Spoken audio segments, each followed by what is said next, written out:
Hello friend, स्वागत है आपका मेरे यूट्यूब चैनल में। तो फ्रेंड, आज की इस वीडियो में हम लोग समीकरण को हल करना सीखेंगे।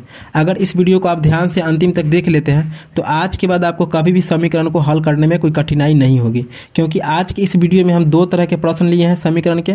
ठीक है, इसको हल करेंगे। आप इस दोनों प्रश्न को हल करना जब सीख जाएंगे तो कोई भी समीकरण का प्रश्न आपके सामने आएगा, आप उसको आराम से हल कर दीजिएगा। ठीक है, तो प्लीज़ आप इस वीडियो को अंतिम तक ध्यान से देखिए। 100% आप समीकरण को हल करना सीख जाएंगे। तो चलिए हम लोग सीखना स्टार्ट करते हैं। तो देखिए, यहाँ पर पहला प्रश्न है 3x + 15 = 24। ये समीकरण एक है, मतलब कि पहला समीकरण का क्वेश्चन है, इसको हल करना है। तो इसको हल करने के लिए क्या करना पड़ता है, इसमें इसको हल करके हमको x का वैल्यू निकालना रहता है, वही समीकरण का हल होता है। ठीक है, तो चलिए इस प्रश्न को हम हल करते हैं। तो देखिए यहाँ पे क्या है क्वेश्चन, 3x + 15 = 24। ठीक, तो सबसे पहले हम इसमें क्या करेंगे, समीकरण के प्रश्न में इसका बराबर हटाएंगे। ठीक है, क्या करेंगे, बराबर हटाएंगे। तो चलिए इसका बराबर हम कैसे हटाते हैं देखते हैं। तो देखिए 3x है तो 3x लिखिए, ठीक है, +15 है तो +15 लिखिए, और बराबर हटाना है ना, तो देखिए बराबर है तो बराबर हटाएंगे। तो बराबर के बाद जैसे बराबर हटाएंगे ना, तो बराबर के बाद जितना भी है उसका साइन उल्टा हो जाएगा। तो यहाँ पर प्लस में 24 है तो ये क्या हो जाएगा, माइनस में 24 हो जाएगा। ठीक है, और इसके बाद अंत में क्या करेंगे, बराबर 0 कर देंगे। ठीक है, तो पहला स्टेप आप समझ गए कि सबसे पहले इसका हम बराबर हटाएंगे। ठीक है, तो 3x + 15 = 24 था। तो देखिए 3x + 15 का 3x + 15 लिखिए। ठीक है, और बराबर हटाएं। तो बराबर जैसे ही हटाइएगा तो बराबर के बाद जितना भी पद होगा उसका साइन उल्टा हो जाएगा।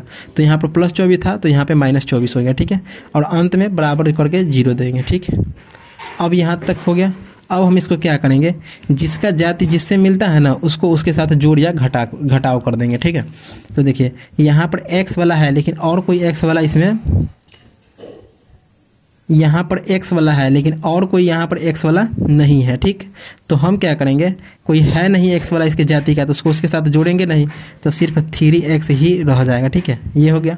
अब देखिए यहाँ पर अंक का +15 है। ठीक है, अंक का -24 है। ठीक है, तो देखिए इसका मतलब दोनों का जाति सेम मिल रहा है, दोनों अंक है तो इसको जोड़ेंगे। तो देखिए -24 है, 24 में माइनस में 24 है और +15 है, तो -24 में से +15 घटाएंगे तो कितना बचेगा, माइनस का 9 बचेगा। ठीक है, कितना बचेगा, -9। तो -9 लिख देंगे और बराबर 0 कर देंगे। ठीक, और फिर हम यहाँ क्या करेंगे, लिखेंगे 3x बराबर को पहले लाएंगे। ठीक है, तो बराबर को जैसे ही पहले लाएंगे ना, तो इस बराबर से पहले वाले को अगर हम बराबर के बाद भेजेंगे तो ये -9 है तो क्या हो जाएगा, +9 हो जाएगा। ठीक है, तो +9 हो गया। अब देखिए यहाँ तक तो सॉल्व हो गया। अब हम क्या करेंगे, x का वैल्यू निकालने के लिए यहाँ लिखेंगे, इसलिए x बराबर के बाद वाले को हम हमेशा मतलब ऊपर लिखते हैं, और जो x के गुणांक में है, जैसे x के गुणांक में 3 है, इसको हम हमेशा नीचे लिखते हैं। ठीक है, तो देखिए ये कट जाएगा, 3 से 3 तिहाई 9 कटने वाला है तो काट देंगे, 3 तिहाई 9, यानी कि x बराबर कितना आ गया, 3 आ गया। ठीक है, तो ये समीकरण का जो प्रश्न था 3x + 15 = 24, ये हल होकर कितना आ गया, x का वैल्यू 3 आ गया। ठीक है, ये आपका आंसर हो गया। ठीक, तो ये हल हो गया। आइए हम इसी तरीके से दूसरे प्रश्न को भी हल करते हैं। तो देखिए यहाँ पर क्या है, 5x + 2 = 3x + 8। ठीक है, तो सबसे पहले इसमें हम क्या करेंगे, तो सबसे पहले इसका हम बराबर हटाएंगे। ठीक है, बराबर हटाएंगे तभी तो इसको जोड़ेंगे। तो समीकरण में सबसे पहले हम इसका क्या करते हैं, इसको हल करने के लिए बराबर हटाते हैं।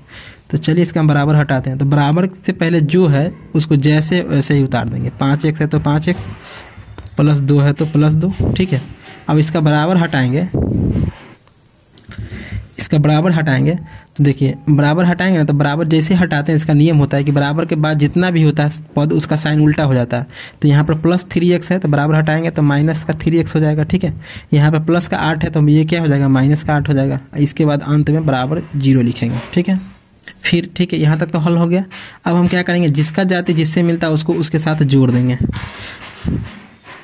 तो देखिए प्लस का 5x है, ठीक है, और माइनस का 3x है, तो +5x में ये प्लस का है। ठीक है, तो +5x में से माइनस का 3x घटेगा तो क्या बचेगा, प्लस का 2x बच जाएगा। ठीक है, देखिए ये दोनों जाति x वाला को जोड़ दिए। अब देखिए ये संख्या है, ये भी संख्या है, तो प्लस का 2 है, ठीक है, और माइनस का 8 है, तो -8 में से +2 घट जाएगा तो कितना बचेगा, माइनस का 6 बच जाएगा।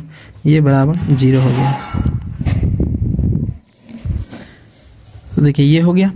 देखिए अब हम क्या करेंगे, यहाँ पर लिखेंगे 2x ये बराबर को पहले लाएंगे, ठीक है। तो बराबर को पहले लाएंगे तो ये माइनस का 6 है, तो बराबर के बाद जाएगा तो क्या हो जाएगा, प्लस का 6 हो जाएगा, ठीक है। प्लस का 6 हो गया। अब हम यहाँ पे क्या करेंगे, लिखेंगे इसलिए x बराबर 6 ऊपर चला जाएगा, x का जो गुणांक 2 है ये क्या हो जाएगा, नीचे आ जाएगा, ठीक। तो 2 को हम नीचे लिख देंगे। तो 6 है तो 2 से भाग लगाएंगे, मतलब काटेंगे तो कितना बार में कट जाएगा, 3 बार में, यानी कि x का मान कितना आ गया, 3 आ गया, ठीक है। तो इस तरीके से आप किसी भी समीकरण को हल करके आप उसमें x का वैल्यू, चाहे कोई भी अचर हो, यानी x हो, y हो, जो भी चीज़ का वैल्यू निकालना हो आप उसका वैल्यू आसानी से हल करके निकाल देंगे। तो फ्रेंड, मैं उम्मीद करता हूं कि आप वीडियो को समझ गए होंगे तो प्लीज़ आप वीडियो को लाइक और चैनल को सब्सक्राइब कर दीजिएगा। अगर नहीं समझे होंगे तो प्लीज़ आप इस वीडियो को एक बार और अच्छे से देख लीजिए, आप 100% सभी चीज़ों को अच्छे से समझ जाएंगे। अगर कहीं पर समझने में आपको दिक्कत होगा आप कॉमेंट कीजिएगा, हम फिर से अगला वीडियो बनाएंगे जिसका लिंक डिस्क्रिप्शन में दे देंगे, जो आपको कहीं पर समझ में नहीं आया उसको और अच्छे से समझा करके इसी तरीके के और क्वेश्चन लेके आपका कॉन्सेप्ट क्लियर कर देंगे। धन्यवाद।